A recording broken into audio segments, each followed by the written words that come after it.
Živijo! Sva Saša in Boris in sva na Eko kmetiji. Današnji zmagovalki kviza med mamicami in nosečnicami bova podelila naziv Eko mojstrica.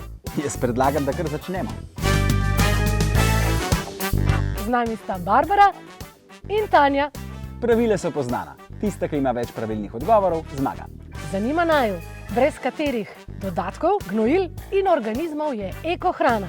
Barbara, brez katerih dodatkov, gnojil in organizmov je ekološka hrana? Torej brez fitofarmacevtskih sredstev, brez gensko spremenjenih organizmov, Res je?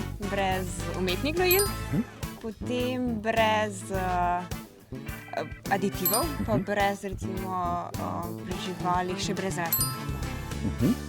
To je vse, kar se spomnim. Bravo, odlično. Tanja, prosim povej mi, kaj misliš, brez katerih dodatkov, organizmov in gnojil je eko hrana?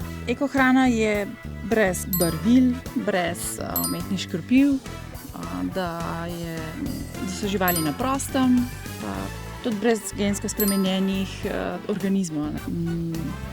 Ostalo pa ne bi vedela. Super, najlepša hvala. Odgovori so prešteti in zmaga gre Barbari! Barbara, čestitke! Za nagrado prejmeš zabojček s temi slastnimi eko dobrotami. Super, hvala vam. Čestitava.